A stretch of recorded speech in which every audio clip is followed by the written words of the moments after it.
and everything is just hitting me right now. It's like not where I wanted to be. I haven't succeeded at anything. God, have I even tried? Like, I don't even know anymore. I don't know how to do anything. I don't know how to cope with anything. And I don't know how to, I did this whole growing thing wrong. Like I'm supposed to be an adult. I'm supposed to be able to handle these things, and I can't handle anything. And I literally am just realizing, like, it's been 40 years of this, and like, it's 40 years of just being confused and not knowing and like figuring things out slower and like not like I haven't built anything. I haven't nothing like to show for this time.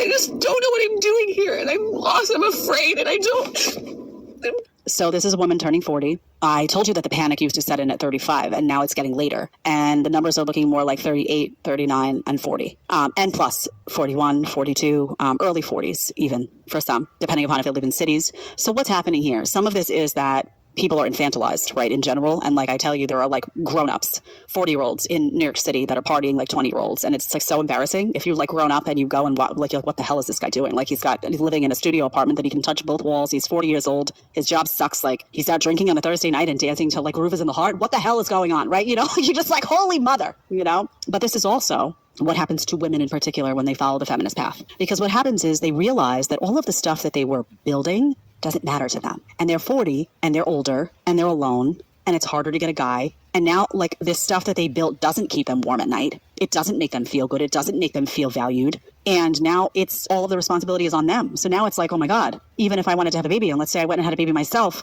and got a donor, I have to work. I have to support this child on my own. Like it becomes completely overwhelming. And you look back at your life and you say, what the hell was I doing? And you look across the street and you see that woman who has a husband and a child and doesn't have a job anymore, but looks fulfilled. And you say, what went wrong for me? And what went wrong for them is that they listened to the crappy advice and they listened to people who told them that their career would be more fulfilling than, say, motherhood or being a wife or having a family or any of those things that put you in your feminine and make you really think about at the end of the day what brings you joy and peace. And they're at complete dis-ease and panic-stricken and now 40 and don't feel like they're in their prime and don't know what to do about it, right? Because once the time has passed, the time has passed. And you can't change certain things, right? You can't make yourself younger and you can't take away the wasted time, and you have to find a way to move forward and say, okay, I'm 40 and I'm going to do the best with what it is. But it's very hard to do when you look back at your life and say that the things that you built and invested time in don't matter to you, and the things that you didn't build and didn't invest in time in do matter to you, and it may be too late for some of them. And what compounds this is that then you have a subset of women that they go and try to have a baby and it's too late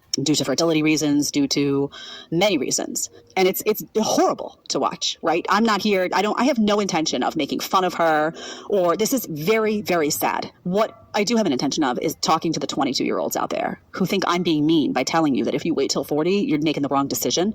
Because maybe this won't be you and won't be your story, but it's more likely that it will be your story than if you prioritized all of those things that actually will build you up, like family, husband, children, at 25. So I've seen this story play out way too many times. Way too many times, in particularly in women. Because guys do feel like they have more time, because guys do have more time. They do. They're not on the same biological clock. Their value doesn't diminish in the same way. They're not as reliant on attractiveness. They're more reliant on financials. It's a different world. And women will say, well, that's not fair. Life's not fair, right? It's all guys will also say, maybe it's not fair that they are expected to have the financial clout that they do. It just is. We're different. We have different expectations, and it just works out that way. So it's me imploring women, look at these videos and grow up, right? People say, oh, Jared, you want people to get married at 22? Yeah, you're an adult. You're an adult at 22. You're an adult. Whatever message you got out of college that you're still a baby, you're an adult. And the sooner you embrace an adulthood that feels good to you, the less likely it is that you land at 40 panic-stricken, that you built nothing that has value to you, and you're basically still a kid that doesn't know how to do anything, and your whole life is effed up. We don't want that, you know?